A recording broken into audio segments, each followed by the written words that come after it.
माननीय मंत्री पशुपालन अपना पक्ष रखें। कृपया 5 मिनट में समाप्त कर दें। माननीय अध्यक्ष महोदय, आज हमें हर्ष प्राप्त हो रहा है कि वर्ष 2021-22 के लिए बजट पे बोलने का मौका मिला है। इसके लिए हम एनडीए के सभी गठबंधन के सभी साथी और हमारे नेता आदरणीय श्री नीतीश कुमार जी को धन्यवाद देता हूं।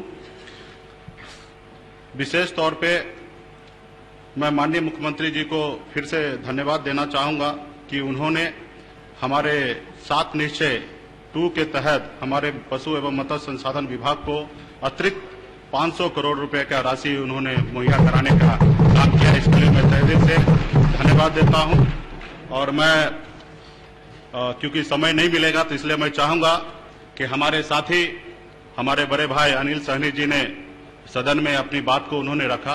मैं चाहता हूं कि उस पर मैं कुछ जवाब दे दूं कि हमारे साथी ने कहा कि माननीय मुख्यमंत्री जी ने 1 रुपया टोकन पे मछुआरा समाज को तालाब देने का निर्णय लिया गया था। निश्चित तौर पे इस पे हमारी सरकार, हमारे माननीय मुख्यमंत्री जी चाह रहे हैं कि ऐसा हो, लेकिन हम लोगों ने पूरे बिहार में जितने भी हमारे मत्स्यजीवी सहयोग समिति के अध्यक्ष हैं उनसे हम लोगों ने बातचीत किया है, जिसमें से 486 मत्स्यजीवी सहयोग समिति के अध्यक्ष से हमने बात किया, जिसपे 288 मंत्रीगण ने उन्होंने स्वीकार नहीं किया। उन्होंने उनका कहना है और नहीं, और 65 ही उनके पक्ष में आया, क्योंकि इसी तरीके का निर्णय 1991 में भी सरकार के तरफ से लिया गया था कि बहते हुए नदी को सरकार ने माफ किया गया था उसका राजस्व, लेकिन उससे सरकार बिहार के मछुआरा को कोई भी लाभ नहीं हुआ। उस समय की अगर आबादी कहेंगे तो 50 लाख से अधिक मछुआरा का आबादी था, लेकिन अगर देखा जाए तो उससे लाभ सिर्फ 20 से 25 लाख रुपए का लाभ हुआ, जो हर एक मछुआरा के ऊपर 1 रुपये का भी लाभ नहीं हो पाया। लेकिन उसके चलते बिहार में बड़े पैमाने पर वो तालाब पे से खास करके परंपरागत मछुआरा जो भाई जो थे उनका अधिकार छिन चुका, क्योंकि वहां पे गैर मछुआरा वहां पे कब्जा कर लिए। इसके लिए आज उनके रोजी रोटी में संकट है। तो इसलिए सरकार गंभीर है, खास करके बिहार के मछुआरा के हक में काम करने के लिए। और आने वाले समय में भी हम लोग चाहेंगे कि बिहार में खास करके परंपरागत मछुआरा का नाम सूची जारी कर और इस तरीके का हम लोग चाहेंगे कि परंपरागत मछुआरा का विशेष तौर पर उनको लाभ दिया जाए। फिर हमारे साथी ने कहा कि मछुआरा आवास निषाद समाज को मिले। निश्चित तौर पे हमारे सरकार के तरफ से खास करके मत्स्य संपदा योजना, केंद्र सरकार का योजना के तहत हम पूरे बिहार में मछुआरा भाई के लिए हम लोग आवास बनाने का काम कर रहे हैं और आने वाले समय में भी बड़े पैमाने पर आवास बनाया जाएगा। और साथी ने यह भी कहा कि मछुआरा आयोग बिहार में गठित होना चाहिए। निश्चित तौर पे माननीय मुख्यमंत्री जी के नेतृत्व में बिहार में पहले भी मछुआरा आयोग गठित था और आने वाले समय में भी जल्द से जल्द इस पे गठित किया जाएगा। साथियों, अभी मैं चाहूंगा कि अभी बिहार में खास करके हम अपने मत्स्य संसाधन विभाग के द्वारा बिहार में खास करके मछुआरा भाई के लिए हम लोगों ने स्कीम लाया है कि उनको जाल, नाव और टाना जाल, ये सारे चीज हम लोग, और मछली बेचने के लिए किट का व्यवस्था हम लोग 90% अनुदान पे खास करके अति पिछड़ा समाज के लिए, अनुसूचित जाति के लिए हम लोग ये मुहैया कराने के लिए जा रहे हैं साथी ये।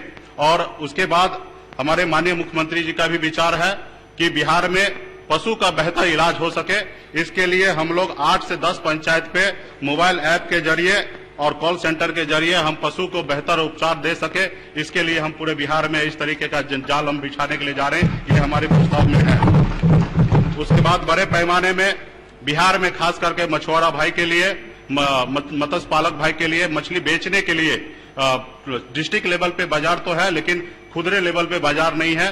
तो इस साल में हमने प्रस्ताव रखा है कि बिहार में प्रखंड लेवल पे हम मछली बाजार बनाने के लिए जा रहे हैं, जहां पे खास करके मछुआरा भाई वहां पे व्यवस्थित होके, आंधी हो, तूफान हो, बारिश हो, धूप हो, वहां पे बैठकर अपनी मछली का व्यवस्था कर सके। उसके बाद हम गृह विभाग के द्वारा हमारे योजना में है कि खास करके बिहार में दूध को बढ़ावा देने के लिए, खास करके दूध ज्यादा से ज्यादा संग्रह हो, इसके लिए पूरे बिहार में हम खास करके किसान भाई को हम 2 और 4 गाय और भैंस का हमारा स्कीम है, जो हम लोग 90% अनुसूचित जाति और एससी के लिए और अति पिछड़ा भाई के लिए हम लोग 90% अनुदान पे उनको मुहैया करा रहे हैं और बड़े पैमाने पे है। और इस साल में खास करके हम लोगों ने बजट में एक्स्ट्रा रखा है कि खास करके इसमें युवा को भी हम इसमें लाएंगे और डेयरी प्रोजेक्ट के तहत उनको 50-100 बफेलो पे गांव पे भी सब्सिडी देंगे ताकि बिहार में दूध का उत्पाद ज्यादा हो और बिहार में युवा को रोजगार बिहार में मिले। इसके लिए भी हमारे सरकार ने इस योजना पे काम करने के लिए जा रहे हैं। उसके बाद हर साल खास करके मछुआरा भाई के लिए बाढ़ के समय में, आपदा के समय में काफी परेशानी होता है और फसल के पे बीमा तो है, उनको किसान को मुआवजा मिलता है, लेकिन खास करके मछुआरा भाई को मुआवजा नहीं मिल पाता। इसके लिए हम लोग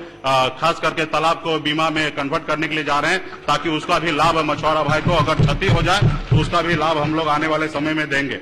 उसके बाद बिहार में नए टेक्नोलॉजी के साथ मछली पालन के लिए भी व्यवस्था किया गया है, जिसमें बायोफ्लॉक के जरिए आप घर पे बैठे बैठे टैंक में, आंगन में भी, कहीं पे भी आपके थोड़ा सा भी जगह हो तो वहां पे बायोफ्लॉक के जरिए आप मछली पालन कीजिए और अपने घर बेहतर चला पाएंगे। ये भी हमारे पास एक नई स्कीम हम लोग ला रहे हैं। उसके बाद माननीय मुख्यमंत्री जी के निर्देश के अनुकूल हम पूरे बिहार में जो लैंड भूमि जो हमारे उपजाऊ नहीं है, जिसपे बरसों पानी लगा हुआ रहता है, ऐसे चौर प्रोजेक्ट हम ला रहे हैं जिसमें ऐसे तालाब पे सरकार के तरफ से अनुदान हम लोग देंगे और वो हर एक हेक्टेयर पे 6 से 7 लाख रुपए का अनुदान दिया जाएगा ताकि पूरे बिहार में ज्यादा से ज्यादा तालाब का निर्माण हो और बिहार में मत्स्य पालक भाई वहां पे ज्यादा से ज्यादा मछली पालन करके अपना काम कर सके। निश्चित तौर पे बंगाल से मछली आता था, लेकिन आने वाले समय में अभी फिलहाल नहीं आ रहा है। आप बैठे बैठे ना बोले, शांति रखें। निजी तालाब के जीर्णोद्धार के संक्षेप करें। जी, निजी तालाब के जीर्णोद्धार के लिए हम लोग योजना ला रहे हैं ताकि तालाब का आकार बड़ा हो और मत्स्य विकास भवन एवं एक्वेरियम का निर्माण हम लोग आने वाले समय में कराने के लिए जा रहे हैं।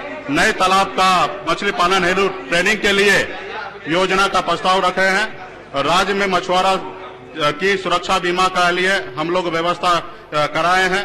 5-10 हजार क्षमता वाले लेयर पोल्ट्री फार्म के स्थापना के लिए हम लोग ये रखे हैं।